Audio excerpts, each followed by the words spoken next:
hours. So we have two tracks in the senior high school curriculum now, no? Academics and Tech Pro. So for Tech Pro, work immersion is mandatory. For the academic track learners, it is optional. Pero on top of work immersion, which is more intensive, we have field exposure, and these are for academic learners aiming for higher education.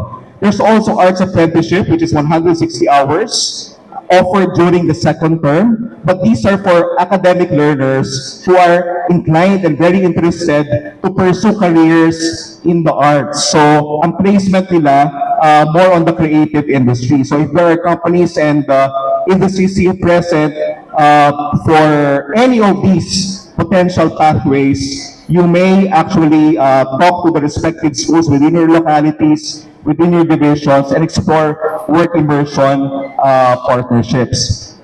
As you very well know, during the last SONA of the President, binigyan po ng highlight, no, yung work immersion saka Tech Pro sa kanyang speech, no, at sinasabi po niya na ito yung mga mahahalagang pillars para tulungan po natin ang ating mga mag-aaral na ma-pursue yung kanilang mga aspirations, career aspirations sa kanilang pagtatapos after senior high school. As we know, there is a big gap that exists between the school and the industry. And we hope that through these programs, we will be able to bridge that gap by providing meaningful opportunities for our learners to enter the workforce should they decide to pursue immediate employment opportunities after graduation. So next slide, please. So ayan, no? So ito po yung proseso, no? So if our industry partners, company partners are interested to explore work immersion partnerships with any of our schools, at the SEO and school level, what we would normally do would be, number one, to plan and map the industries within their localities. Importante po ito para masiguro po natin na may tamang match doon sa elective offerings na ino-offer ng school at saka yung industriya na may pangangailangan for those skills in those localities. So once those things have been determined, and the school and industries come together and there is an express intent for the partnership, both institutions can now start exploring the initial engagement and of course mandatory safety inspections whether the partnership and the hosting for work immersion is feasible. Third step, of course, and when you have reached some sort of an agreement in principle, both of you can execute a MOA, Memorandum of Agreement. But at the same time, to make training more relevant, we are adding another component, and that is the training plan. Yung training plan na po ito ay jointly developed by the industry and the school. So hindi lamang po ito i-design ng work immersion focal from the school or work immersion focal from the industry, but this is jointly formulated by the two institutions. Kailangan po natin gawin ito para masiguro natin na pag dineploy yung mga mag-aaral to the workplace, they'll be given relevant, meaningful, and productive work immersion experiences. So yung MOA can be executed at the school level between the principal and the work immersion representative from the industry, or if the industry or company partners intend to partner with multiple schools, they can actually partner directly with the schools division office para hindi isa-isa yung lalapitan ng eskwelahan o ng industry para sa partnership. Okay?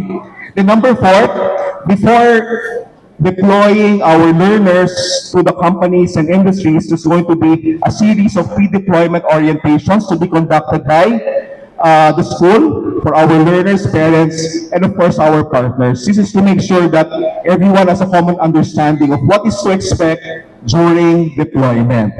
Number five, ito po importante, no? As we talk about learner formation, well-being, wellness, it is important that when we deploy our learners for work immersion, field exposure, or apprenticeship, there is a formative aspect to the program. That's why our work immersion focus from the schools, so we make sure that our learners are visited regularly in the various industries where they are deployed. Magkakaroon po ng mga kumustahan sessions. They will talk to the industry work immersion focus so that we can ensure that our learners are being attended to properly, and that the training plan that has been developed by both parties are actually followed. Number 6 and last, there will be a post-deployment activity. No? So after completing work immersion, we will be asking our industry partners to grade the performance of our immersees in your companies and industries. No? So the biggest bulk of the grade for work immersion will come from our industry partners. Why is that so? Because we believe that you have the best opportunity to see how they are performing, if they are developing the technical and the soft skills needed to make sure that their entry into the workforce would be seamless after graduation. Especially because we have learners who desire really to work after high school. And what we want and what we hope to ask, no, from our industry partners is that they're able to get meaningful, relevant, and productive work immersion experiences in your respective institutions. So tulungan po sana natin yung ating mga mag-aaral to fulfill their aspirations. So next slide please. So yan po, binanggit ko na po, no? So this is how our work immersees, our learners will be graded. For work immersion, the biggest bulk will come from our industry partners. So huwag po kayong mag-alala kung may mga industriya po na willing mag-host ng work immersion opportunities. Ito naman po ay ituturo, no, ng ating mga work immersion focals, sa mga industry focals on how to grade our learners after work immersion. Next please. Okay, so ito naman po yung mga, at least in summary, no, these are the things that our potential company partners in industry should take note of. Number 1, it is important that there is a MOA, a Memorandum of Agreement, executed between the school head, STO, or the company partner. Pangalawa, we'd like to clarify that our learners are not employees of the partner companies.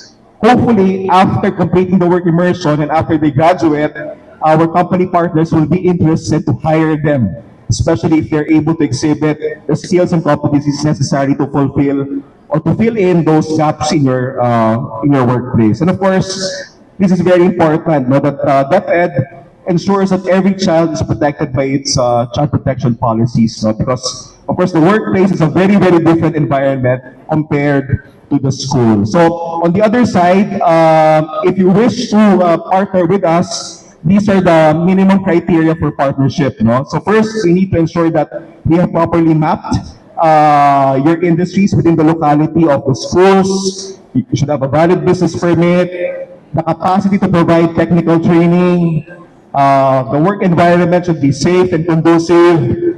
It is important that the training that will be available in your respective companies and industries are aligned with the technical professional elective offerings or even the academic elective offerings offered by the school in your locality. So dapat po walang mismatch, no? Para maiwasan po natin na when we deploy our learners to your companies, they will not be doing menial tasks like photocopying or pagtitimpla ho ng kape, no?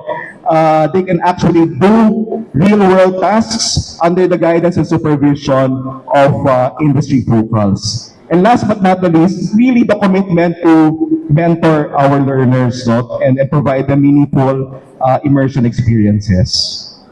Next, please.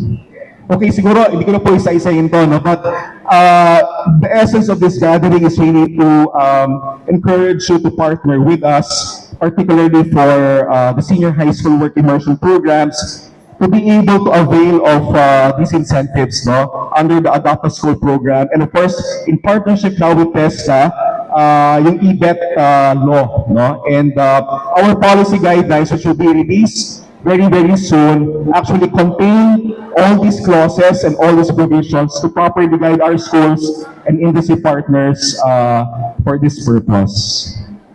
Next slide, please.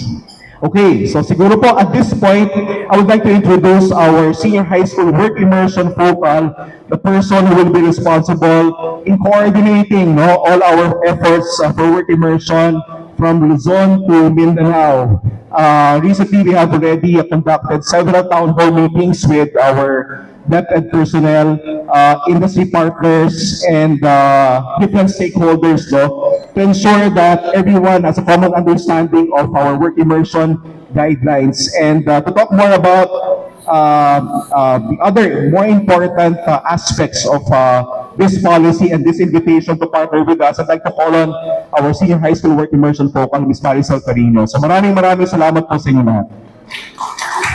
Mga online town hall meetings namin. But I am much more excited today because finally, I'll be meeting people who will be able to mentor our senior high school learners for their work immersions.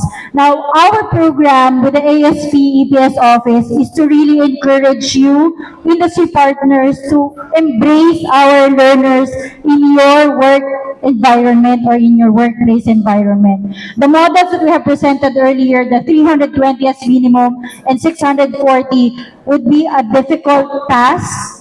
I know for sure it will be a difficult task for you on your end. But again, we are here to help.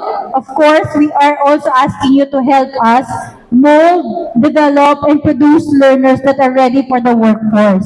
So with that, I'm calling all of you to please bear with me with these two remaining slides on how are you going to engage with us. Mula Luzon, Visayas, and Mindanao, sabi nga sa Itbulaga, mula Apari hanggang Hulo. So if you have partners, not only here in Mindanao cluster, if you have channels in Luzon, if you have channels in Visayas, please do partner with us. How we are having our work immersion fair. This will happen on September 11, 2026 across regions. There are schools who will be hosting this work immersion fair. There will be more industry partners. There will be schools who will be having the work immersion. And with that, hindi lamang po naman sana kayo dito makita din namin kayo doon sa mga different venues ng aming work immersion fair. That will happen again on September 11. Huwag niyo pong kakalimutan, 911, pero 2026. Okay po?